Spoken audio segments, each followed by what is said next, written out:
Welcome to సనాతన ధర్మం channel. ఈ వీడియోలో పురాణాలు చెప్పిన ప్రకారం 28 రకాల నరకాలు ఉన్నాయి. అవి ఏమిటో ఇప్పుడు తెలుసుకుందాం.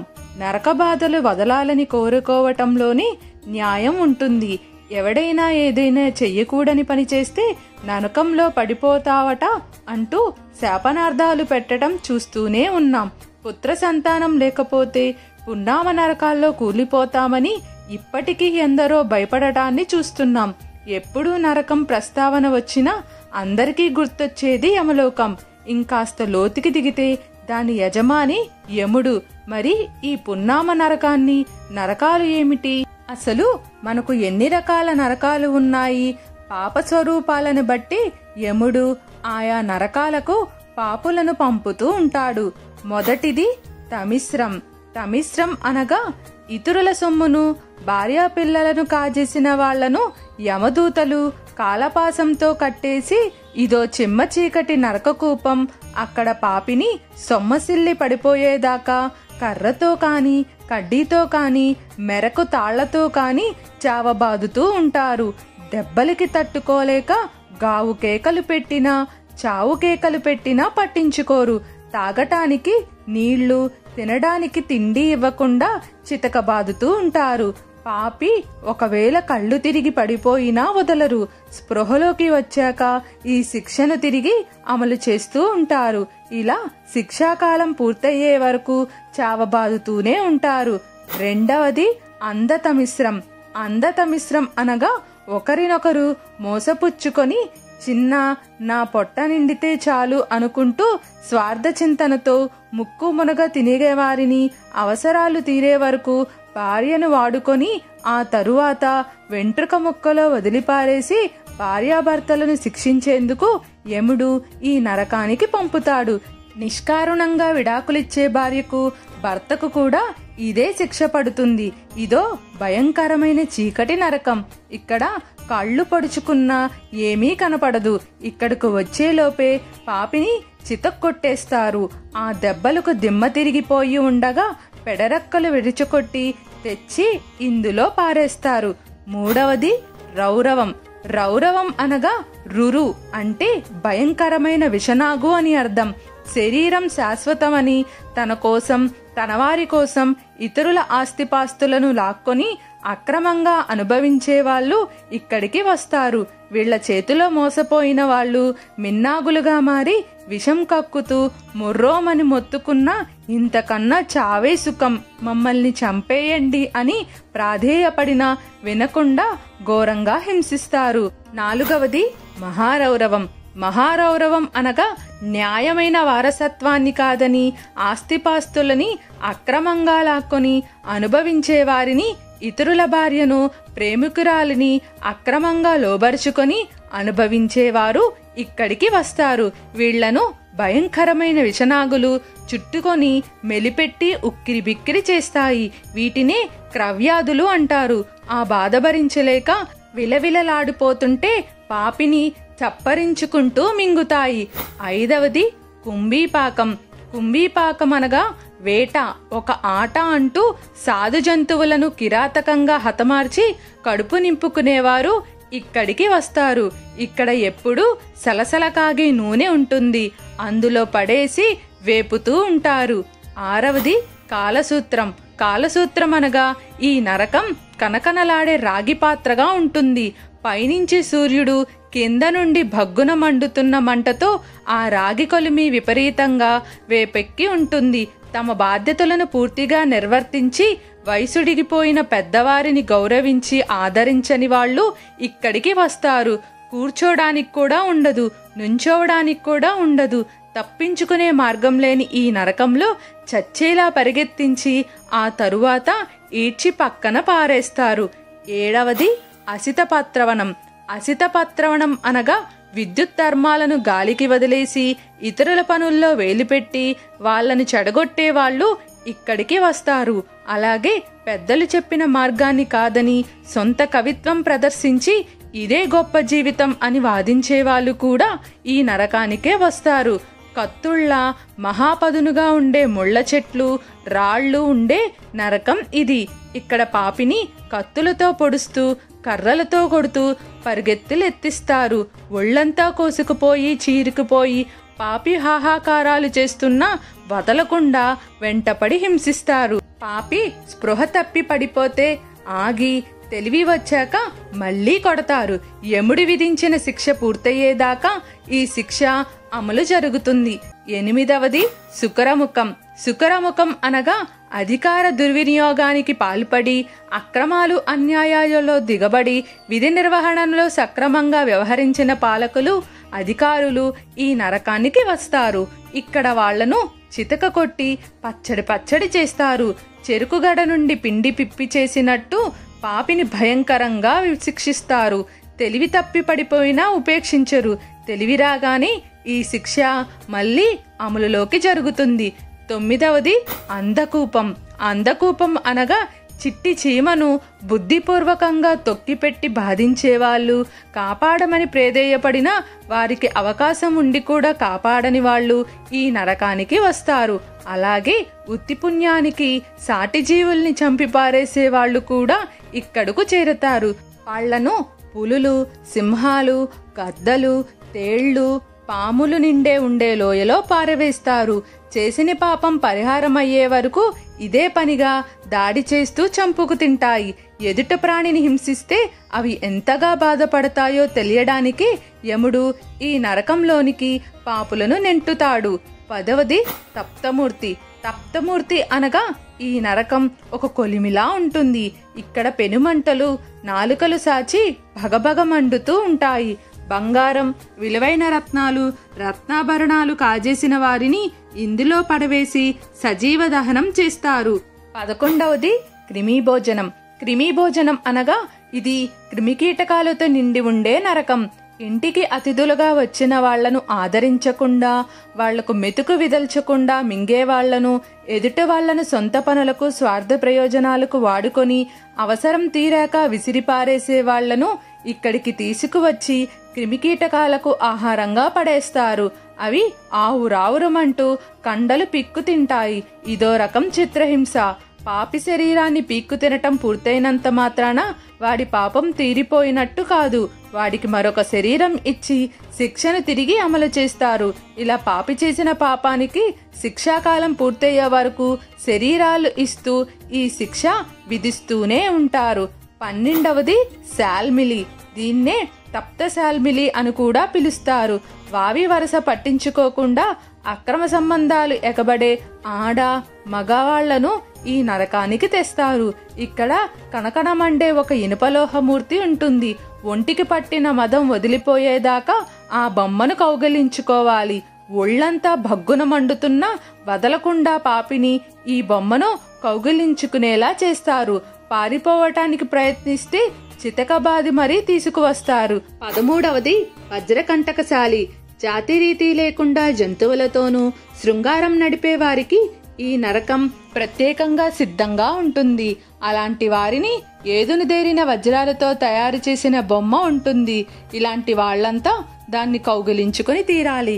అలా కౌగిలించుకోగానే ఆ మొనదేరిన వజ్రాలు శరీరంలోకి దిగబడి ఒంటిని జల్లెడి చేస్తాయి. ఇక్కడ కత్తుల్లాంటి ముళ్ళున్న చెట్టు ఉంటుంది. ఆ చెట్టు ఎక్కమని అక్కడి నుంచి బరబరా కిందకు ఈడ్చేస్తారు. దానితో ఒళ్లంతా ఎక్కడికక్కడ తెగిపోతుంది. 14వది వైతరిణి. ఇది అధికారాన్ని సద్వినియోగం చేసి ప్రజలకు సేవ చేయాల్సిన వాళ్ళు వాటిని పూర్తిగా దుర్వినియోగపరిచి అక్రమాలకు అనిచితాలకు పాల్పడితే ఇక్కడికి వస్తారు. మరణం పొందిన వ్యక్తి పైలో కాలకు చేరాలంటే ఈ వైతరిని అడ్డంగా ఉంటుంది. దీన్ని దాటి వెళ్లాలంటే ఎంతో పుణ్యం చేసుకోవాలి. దీంట్లో పడకుండా బయటపడాలని చాలా మంది కోరుకుంటారు. ఇదో భయంకరమైన నది. మలమూత్రాలు, చీము, నెత్తురు, ఉమ్మి వెంట్రుకలు, ఎముకలు, మాంసఖండాలు వంటివి మురిగి ముక్కిపోయి గబ్బు కంపెకట్టే మహానది ఇది. చూడటానికి రోతగా ఉంటుంది. పరమ అసహ్యంగా ఉండే ఈ నదిలోకి క్రిమికీటకాల్లా బతుకుతూ ఆ నీరే తాగుతూ అక్కడ దొరికేవే తిని శిక్షాకాలం గడపాల్సి ఉంటుంది. 15వది పుయోదకం. పుయోదకం అనగా వైతరిణిలో ఉండే కాలుష్య జలమే ఈ నరకంలో ఒక బావిలో ఉంటుంది. వివాహం చేసుకునే ఉద్దేశం లేకపోయినా మాయామాటలు చెప్పి ఆడపిల్లను ముగ్గులోకి దింపి అనుభవించే పురుష పశువులకు ఈ నరకంలో శిక్ష పడుతుంది. ఇక్కడ ఆ పాపి బావిలో నీటిని తాగి బతకాల్సి ఉంటుంది. 16వది ప్రాణరోధం. ప్రాణరోధం అనగా కుక్కలు వగైరా జంతువులను వేటకు విసుగొల్పి సాధు జంతువుల ప్రాణాలు హరించే వారి కోసం ఈ నరకం తలుపులు తెరిచి ఉంటాయి. ఇక్కడ క్రూర జంతువులను వేటాడమని పాపి మీదకు వదులుతారు. అవి కండకొక ముక్కగా కొరుక్కు తింటుంటే పాపి భయంకరమైన మరణవేదన పడతాడు. 17వది వైశాసనం. వైశాసనం అనగా పేదలు ఆకలి దప్పులతో బాధపడుతుంటే తమ దర్పాన్ని ప్రదర్శించుకోవటానికి విందులు వినోదాలు చేసుకుంటూ అవతలి వారు బాధపడుతుంటే చూసి ఆనందించే దుర్మార్గపు మనసున్న వాళ్లంతా ఈ నరకానికి వచ్చి పడతారు. బింగా మెతుకు ఇవ్వకుండా, తాగటానికి నీళ్లు చుక్క కూడా ఇవ్వకుండా యమభటులు మాత్రం పెద్ద ఎత్తున గుమగుమలాడే వంటకాలు తింటూ పాపిని శారీరకంగా మానసికంగా హింసిస్తారు.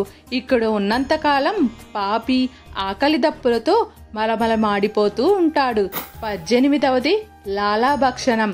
అతి కాముకులు భార్యను కట్టు పానిసుక కన్నా నీచంగా చూసేవాళ్ళు తన ఆధిక్యతను చాటుకోవటానికి వీర్యం తాగిస్తారు.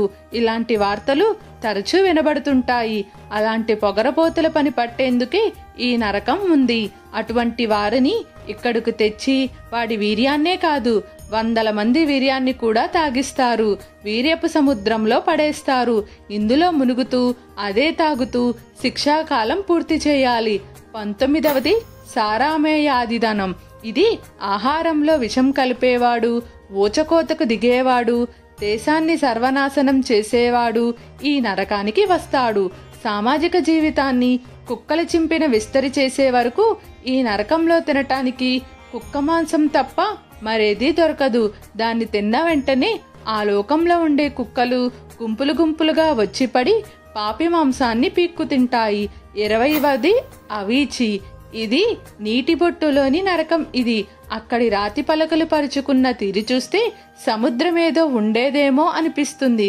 తప్పుడు సాక్ష్యం చెప్పే వాళ్లను, వ్యాపార వ్యవహారాల్లో అబద్ధాలు చెప్పి మోసం చేసే వాళ్లను, తప్పుడు ప్రమాణం చేసే వాళ్లను ఈ నరకానికి తీసుకువస్తారు. అందులో ఎంతో ఎత్తైన కొండ ఉంటుంది. దాన్ని మీద నుంచి కిందికి తోసివేస్తారు. పాపి సముద్రంలో పడిపోతున్నానేమో అని కంగారు పడతాడు. కాని కొండ కింద సముద్రం ఉండదు. రాతి పలకల మీద పడి ముక్కలు ముక్కలు అవుతాడు. కాని చావడు. ఈ శిక్ష అదే పనిగా అమలు చేస్తారు. 21వది అయోపానం. ఈ నరకం తాగుబోతుల కోసమే ఉంది. ఆడామగ తాగుబోతులకు వేరువేరుగా శిక్షలు ఉంటాయి. పాపులు బతికి ఉండగా ఎన్నిసార్లు మద్యం పుచ్చుకున్నారో లెక్కలు తీసి అన్నిసార్లు ఈ శిక్షలు విధిస్తారు. ఆడ తాగబోతు అయితే ఇనుప ద్రవాన్ని తాగాలి. మగ తాగుబోతు అయితే లావా తాగాలి. యజ్ఞయాగాదుల్లో సోమపానం చేయటం ఆనవాయితీ. ఆ ముసుగులో మద్యం పుచ్చుకునే వారికి కూడా ఇక్కడే శిక్ష పడుతుంది. యముడు స్వయంగా పాపి గుండెపై నించుని ఈ శిక్షను అమలు చేస్తాడు. 22వది రక్షోభక్ష్యం. జంతుబలిని నరబలిని విచ్చలవిడిగా చేసి మాంసాన్ని ఇష్టానుసారంగా తినేవారి కోసం ఈ నరకం ఉంది. బలి పశువు ఎంత బాధపడుతూ ప్రాణాలు వదులుతుందో అలాగే పాపి కూడా హింసపడుతూ మరణించే విధంగా వాడి చేతిలో బలైన పశువులు మనుషులు వచ్చి పాపిని హింసించి చండాడి కసి తీర్చుకుంటూ ఉంటాయి. 23వది శూలపోత్రం. ఎదుటివాడు ఏ అపకారం చేయకపోయినా నిష్కారణంగా ప్రాణాలు తీసేవాళ్లను, నమ్మక ద్రోహం చేసేవాళ్లను ఈ నరకానికి పంపుతారు. అక్కడ వాళ్లను శూలానికి గుచ్చి వేలాడదీస్తారు. భరించరాని ఆ బాధకు తోడు అన్నం కూడా పెట్టరు. తాగటానికి నీళ్లు కూడా ఇవ్వరు. దీనికి తోడు దెబ్బలతో పాటు మహా క్రూరంగా హింసిస్తారు. 25వది దందసూకం. తన తోటి మానవుల్ని జంతువుల్లా వేటాడటం, తక్కువ చూపు చూడటం, మానవ హక్కుల్ని హరించటం లాంటివి చేస్తాడో వాడు ఈ నరకానికి వస్తాడు. వాడు ఏ జంతువుల్ని హీనపరుస్తూ సాటి మనిషిని వాటితో పోలిస్తూ హింసిస్తాడో ఆ జంతువులు పాపిని చీల్చి చెండాడుతూ ఉంటాయి. 26వది వాతోరథం.